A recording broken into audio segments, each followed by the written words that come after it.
But I wanted to make sure that you understand this one point. In every organization, there's a point in the organization that really defines the organization. And we call that the center of gravity in the military. If you can find the center of gravity, you can make anything happen. Here I put it's the inflection point in the organization that is so critical or influential, changing it will determine the future of the organization. When we invaded Iraq, the Republican Guard under Saddam Hussein was supposed to be the biggest, second best equipment army in the world. They had more equipment, they had more people, they called it a million-man army, and we're supposed to have to fight through them like you wouldn't believe. But we found out that there were ways to defeat them, and we figured out exactly what the problem was. I'll talk about how you can defeat the center of gravity in a minute.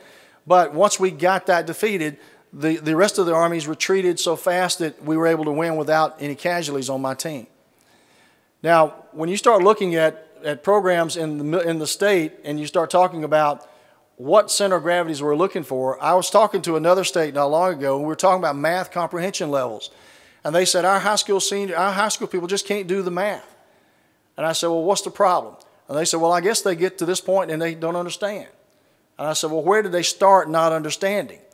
And they said, well, let's say right now they're operating about probably the 4th or 5th grade or 6th grade level. I said, well, let's go talk to your 4th or 5th grade teachers then and see, are they building the platform that they're supposed to in order to get them ready to go to high school and have the skills that they need to do? So when you start looking at the center of gravity, define the center of gravity of where the problem is, and then you can start working to defeat the center of gravity and help yourself fix the problem. I will tell you that I was talking to a large group of college professors and deans not long ago. And they were in a particular state, and they were talking about the fact that they did not have a lot of people from the state that could pass the entrance levels to get in their college. And they said, what would you do about that? And I said, well, let's see, what's the problem? And I said, we narrowed it down. We got down, they said, the problem is they are not being trained well enough in high school to pass our entrance exams. I said, okay, aren't you a school-sponsored state? And they all said, yes. I said, don't you get money from the state? They all said, yes. I said, well, if I was the governor and my students could not pass to get in your college that I'm paying for, I would start cutting your money. I would start asking you why you're not out in the schools helping train those kids to get them to the point they can get in our state-sponsored schools. If you have resources that can help our children that you're not using because they can't get in, you're not using our money effectively. You're not attacking the center of gravity. You're saying it's not our problem until they get to us. And the problem is, the problem's out there. It's a lower level than you, but you've got the resources to fix it. So why don't you move down? Start sending some of your money, some of your people down to the schools to help them build programs that will help them get to the point they can get into our schools. Now, they didn't particularly like that. Just so you know, when I started talking about cutting their money and them putting people down in the schools, they didn't particularly like that. But they said, okay, we understand. We see what you're talking about.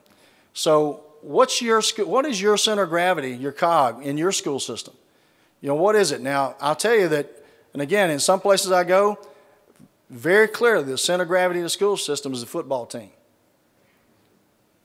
Now, don't go tell anybody I said do away with high school football. I promise you I'm not doing that. But what I'm telling you is that you got to decide what your school is going to be. You know, are you going to be a school with a great football team that also happens to teach? Or are you going to be a school that focuses on student achievement and furnishes opportunities for them to do other things that will round out their life, like music and sports and the baccalaureate things that you were talking about earlier, the international baccalaureate things, and digital learning and technology programs and college programs. Those are the ways that you build a team that will absolutely lock into you, support you, and say, this is my school, my team. Don't talk bad about us. We are doing great, great things. But you got to look at it like that. You got to decide what your center of gravity is and then build your focus around it.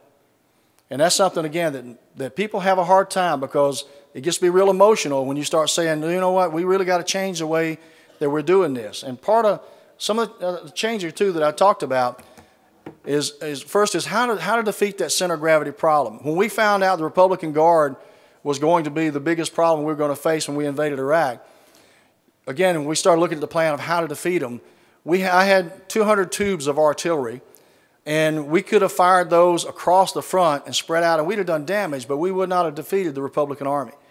But what I told the artillery commander, I said, at 6 o'clock on the morning of invasion, I want you to pull every trigger on every artillery piece you got, and I want them all to hit this grid coordinate right here.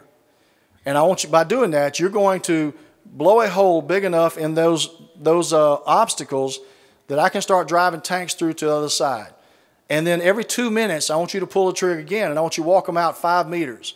And I want you to keep doing that until you build me a path 100 meters wide through there so that we can drive through. We did that. At 6 o'clock, 200 rounds hit, all within 10 meters of one another. It made a hole the size of this room. But it blew out all the obstacles, all the minefields, everything that was there, and we were able to start driving vehicles through. And we started walking out, and before we knew it, we could drive a tank unit of 44 tanks through there. And as we started doing that, we were able to drive from Kuwait into downtown Baghdad, and I didn't lose a single soldier by doing that. Thank you. Thank you.